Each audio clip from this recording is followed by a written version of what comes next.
ባለ 10 ፌሮ እናወጣለን። ባለ 12 ፌሮ 25 ፍሬ ያስፈልገናል። አንዱ 1850 ብር ነው አሁን ላይ የተሸጠ ያለው። 46250 ብር እናወጣለን ለባለ 12 ፌሮ። በቀጣይነት የምናየው የውጪ በርና መስኮት በኢሚቴሽን የተሰራ ሲሆን 190 ሺህ ብር አካባቢ ይፈጅብናል። ሌላው ታምቡራታ በር ለአራቱ ክፍል የውስጥ ታምቡራታ በር የምንጠቀም ከሆነ አንዱን በ20 ሺህ ብር አራቱ ደግሞ 80 ሺህ ብር ገደማ ያስወጣናል። ሌላው መስታወት ነው። ለመስታወት 40 ሺህ ብር እንይዛለን። የመብራት ዝርጋታ ገመዱን ሙሉ እስካቶላ ኮንዲዩቱ ብሬከሮች እና እንዲሁም ደግሞ አነስተኛ አምፑሎችን የምንጠቀም ከሆነ የመብራት 30 ሺህ ብር ገደማ ያስወጣናል። ምናልባት ከዛ የተሻለ ደግሞ የሚያማምሩ ጌጣጌጦችን አምፑሎች የምትጠቀሙ ከሆነ ደግሞ ከዚህ በላይ ሊያስወጣችሁ ይችላል።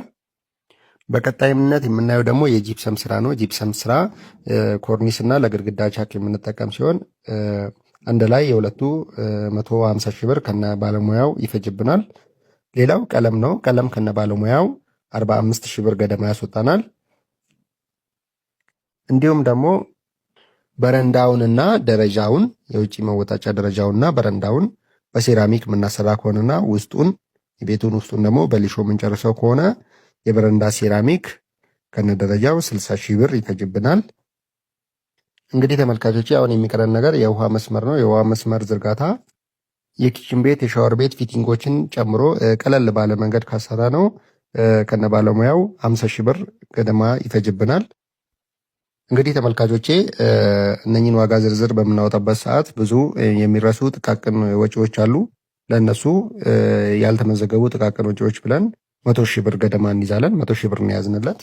እንግዲህ የማቴሪያል ኮስቱን ከኮንትራት ሰራተኛ ባለሙያ ውጪ ያለውን ስንደምረው 2 ሚሊዮን 170 ሺህ ብር ይመጣል። ይህም ቤት ሙሉ ከመሰረቱ እስከ ጣሪያው ድረስ የፊኒሽንግ ስራዎችን ሳያካትት ማለት ነው ሙሉውን ኮንትራት ሰርቶ ለማስረከብ ባለሙያ 500 ሺህ ብር ገደማ ይጠይቀናል። እንግዲህ ማቴሪያሉና የባለሙያውን ኮስት አንድ ላይ ስንደምረው 2 ሚሊዮን 670 ሺህ ብር ይመጣል። እንግዲህ ስራ ውስጥ ሲገባ ብዙ የሚያጋጥሙ ብዙ የሚያስወጡ ወጪዎች አሉ። ለምሳሌ ያልተመዘገቡ የጭነት ወጪዎች፣ አንዳንድ ወጪዎች የማይታወቁ ወጪዎች ስላሉ ለሱ የዚህን ቶታል ኮስት 10% ኦቨርሄድ እንይዛለን። 262 ሺህ ብር ገደማ ይመጣል።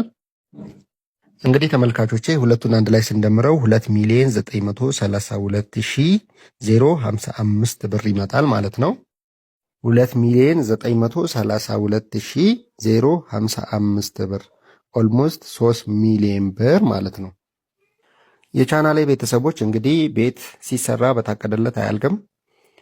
ምናልባት ብዙዎቻችሁ እኔ በጣም ብዙ ብር ነው የከፈልኩት ምናምን ስትሉ ያለው ኮሜንት ላይ፣ ነገር ግን ቆማችሁ ራሳችሁ የምታሰሩ ከሆነ ማቴሪያል ሲያልቅ ራሳችሁ እየተከታተላችሁ የምትገዙ ከሆነ ከዚህ በታችም በሆነ ዋጋ ልታሰሩ ትችላላችሁ።